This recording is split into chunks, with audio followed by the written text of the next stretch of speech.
Good evening and welcome to POLITICAT. I'm CHLOEFCOPE. In tonight's episode, our remote reporters will cover nationwide climate change, authoritarianism abroad, and the surprising ways coronavirus may be changing our relationships to politicians.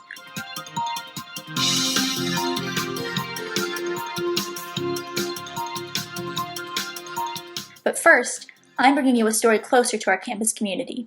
Like all organizations worldwide, Northwestern's Associated Student Government, or ASG, has been working to overcome the challenges posed by social distancing as they prepare for their annual spring election without students on campus. People have actually been really engaged. We have been getting quorum in Senate. My executive board's been really responsive. You could even say more responsive. DOBBEL says she is not nervous about the election, which has already been postponed for 2 weeks, as much of it would have been online anyway.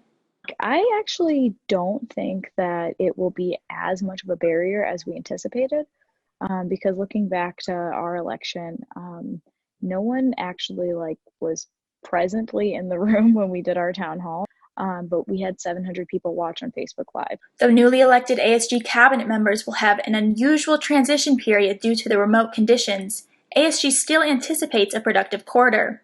They get to really take the direction of where they want to take ASG with their platform, with the team that they build. One of their projects this spring involves supporting local Evanston businesses that are suffering due to the loss of revenue from Northwestern students. And what we did is we just called all of the small businesses and asked them what delivery options did they have? Could people buy gift cards and things like that? And then kind of put that into a sheet and then shared that with the Northwestern community. ASG is now also relying on social media as a way of engaging and connecting with students despite not being present on campus. Beauty of being able to do all of this in 2020 is the fact that we have so many different platforms to stay in touch. Above all, ASG members want to stress that they are available as a resource to students during this difficult time. It truly is important that people are engaging and reaching out, and ASG is here for you, and we hope to continue to be that advocate. ASG is having a town hall on Monday, April 27th, and voting takes place from April 30th through May 2nd. Right now, something that is really important is that you have people in office and in representation that you trust. So I think that this is a very important election for people to be tuned in on. With coronavirus still spreading across Illinois, thousands of people in Chicago area jails and prisons don't have the option to social distance, leading to deadly outbreaks. They can't practice physical distancing. Northwestern organizers are offering their assistance and advocacy. When your movement's restricted, you aren't able to take the precautions you need to protect yourself. Professor Jennifer Lackey runs the Northwestern Prison Education Program. Now, NPEP has transitioned to an ongoing fundraiser for supplies for the Stateville Prison, Logan Prison, and the Cook County Jail. We've raised about $25,000 in the last few weeks. We've donated thousands and thousands of gloves, thousands of bars of soap, face masks, over 200 gallons of hand sanitizer. Cook County Jail is a major coronavirus hotspot in the country, with 844 staff and detainees testing positive overall. 6 detainees and an employee have died from complications. With some recovered, there are currently 235 positive detainees and 200 positive employees. Jails and prisons are not designed for a pandemic. They're very, very highly populated spaces. A representative from the jail told me the numbers say as much about access to testing as they do about the scope of the outbreak. Lackey agreed the high numbers mean active testing, but it's not as though any other community of 4,000 plus people would have the same number of confirmed cases if they were testing at the same rate. To mitigate these issues, hundreds of inmates were released over the last month on a case-by-case basis, many awaiting trial or charged with low-level crimes. A judge dismissed parts of a lawsuit by detainees who say poor conditions are contributing to the virus spread, but demanded more preventative measures. The sheriff's office says they were proactive in taking sanitary and personal protective measures against the virus. These problems likely won't go away anytime soon, raising the question, will this lead to any change to prison conditions in the future? Prisons and policing, that crisis is extended well beyond the coronavirus. It'll be an issue after the virus is over. Students who advocate for incarcerated people say the visibility of prisons right now could lead to more movement building, even if it doesn't create immediate change. It's great that these issues are more so in the forefront for outside folks, and they're being shared on social media and stuff like that. For POLITICAT, I'm Olivia Olander. Hi, I'm Virginia Langmaid, here with Court Corner, our new segment exploring how the news affects the law, the courts, and you.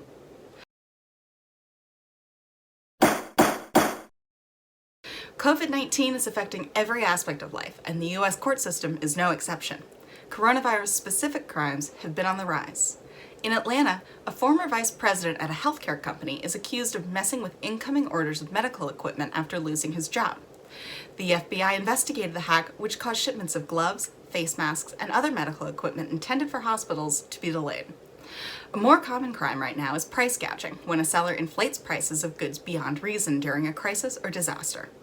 Coronavirus offers new opportunities. Online retailers make it easier to set artificially high prices. In late March, 33 state attorneys general signed a letter asking retailers like Amazon and Facebook to take steps to halt price gouging of necessary items during the pandemic. In a recent letter to shareholders, Amazon CEO Jeff Bezos announced that the company has continued to suspend accounts accused of price gouging. Amazon has removed over 500,000 listings and suspended more than 6,000 accounts for violating pricing policies, Bezos said.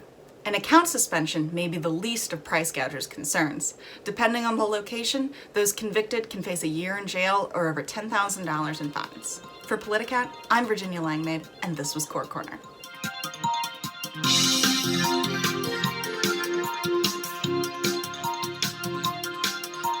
We now turn to the presidential campaign, which is also happening against the backdrop of coronavirus. After more than a year of campaigning in a very crowded field, former Vice President Joe Biden has become the presumptive Democratic nominee for president. Senator Bernie Sanders dropped out of the race earlier this month. While he won't be the official nominee until the convention, the race now transitions to the general election. And the big question is who the former VP will pick to be his own second-in-command.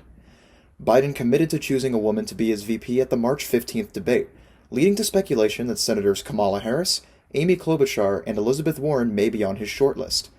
Another woman pundits are buzzing about is Michigan Governor Gretchen Whitmer, whose leadership in handling the COVID-19 pandemic has made her a rising Democratic star. That status may have been dampened this weekend, as conservative protesters surrounded the state capitol, organizing against quarantine protocols the state had put into place. Other speculative options include Nevada Senator Catherine Cortez Masto and former Georgia gubernatorial candidate Stacey Abrams. VP speculation aside, Biden has had a rough few first weeks in a general election climate. He's currently polling 5 to 7 points ahead of Trump, lower than the double-digit lead Hillary Clinton had at this point in 2016. He's been mostly out of the public eye throughout the pandemic, save for some appearances on cable news shows. He also hosted a Zoom rally that cost $2,800 per person, catching the ire of progressives online. And overshadowing this all, former Biden Senate staffer Tara Reade has accused him of sexually assaulting her in 1993. Reade filed a police report in Washington, D.C. on April 9th, which NPR confirmed names Joe Biden. Though the statute of limitations has expired, the investigation is ongoing. For voters who believe the accusation, the question becomes whether they can bring themselves to vote for Biden anyway in order to defeat Trump. The dynamics of a general race have always been different than a primary, but the added chaos of COVID-19 will undoubtedly make the next 7 months some of the most unorthodox in modern American history. Here in Los Angeles, if you look out your window, you may notice something out of the ordinary for the city of stars. For one thing, if it's nighttime, you can actually see the stars. That's because LA is currently experiencing the best air quality it's seen in decades. The air quality that we're breathing is probably one of the best in the history in LA. Between March 16th and April 6th, there was a 20% improvement in overall air quality in Southern California. We are seeing tremendous improvement in air quality. And it's not just in the Golden State where the sun's golden rays are shining through. CO2 emissions from driving and air travel are down from Los Angeles to London, San Francisco to Shanghai. In New York, the national epicenter of the COVID crisis, pollution is down 50% from this time last year, according to researchers at Columbia University. It's achievable. It takes more actions, it takes more efforts. And why are gray skies clearing up? Because, Dr. Hsu tells me, streets are clearing up too. Notorious traffic in places like LA and New York has all but disappeared, leaving empty streets like these since stay-at-home orders were put in place. This should be our right to breathe clean air and live in a sustainable society. These blue skies can brighten your day, even if you can only see them from your balcony. And environmental scientists say with Earth Day approaching, it's a perfect time to think about how we can make sure these skies stay blue when we no longer have to stay home.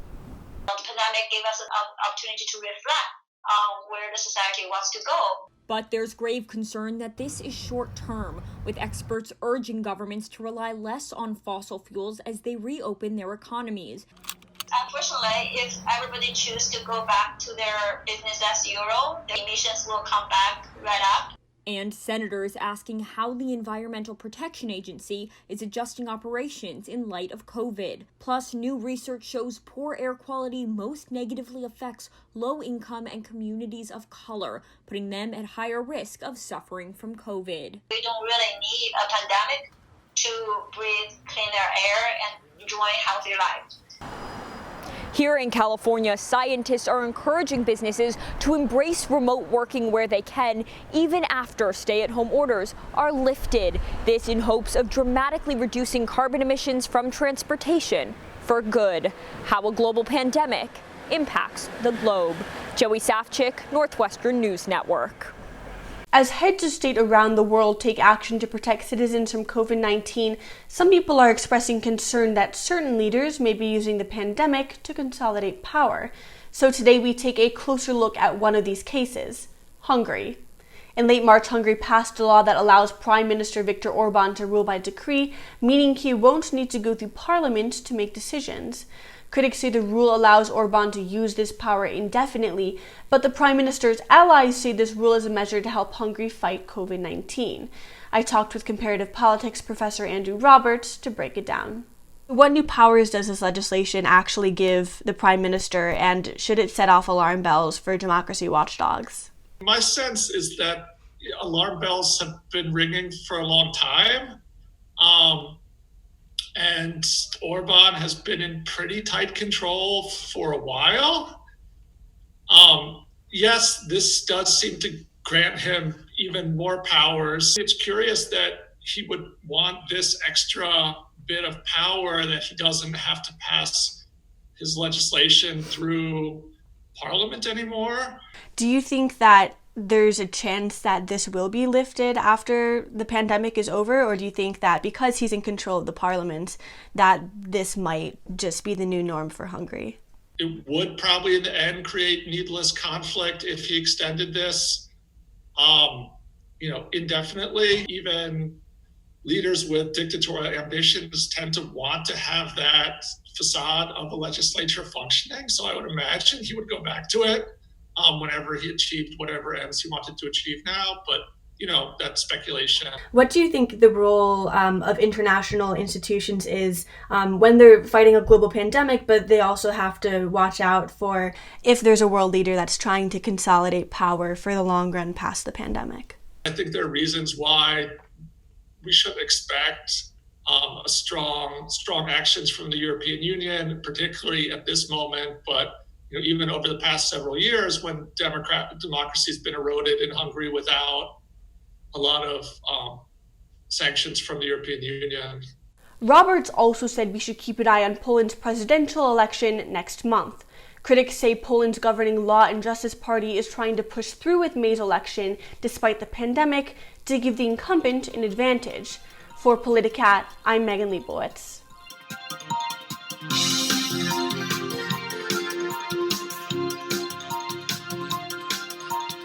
And now for some lighter news, we'd like to talk about whether politicians are hot. The COVID-19 pandemic has turned a lot of attention to state governors as they unveiled state-by-state plans for dealing with the crisis.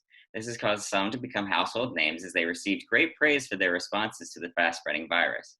This is especially true of Governor Andrew Cuomo, who has repeatedly been in the news these past few weeks for his plan to control the spread of the disease in his state of New York.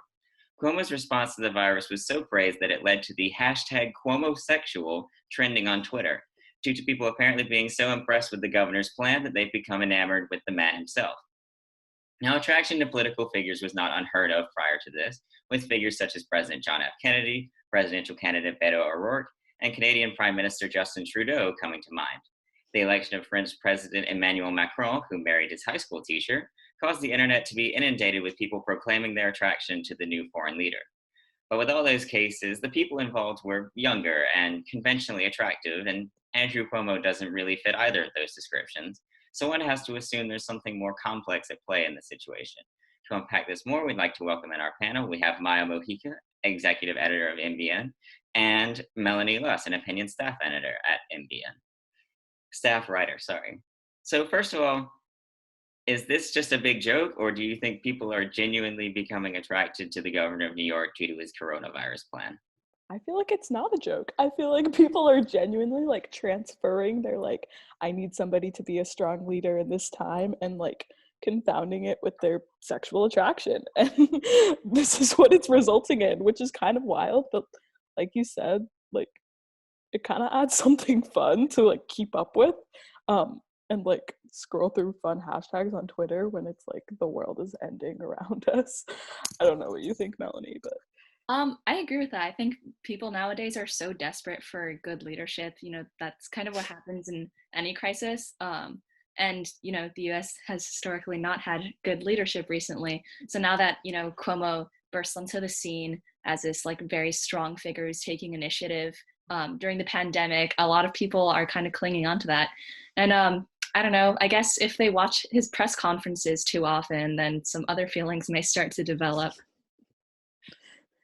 I mean, you're not seeing a whole lot of people, so like if someone's on your screen consistently, like I don't know anything about psychology, but it feels like that would do something. I don't know.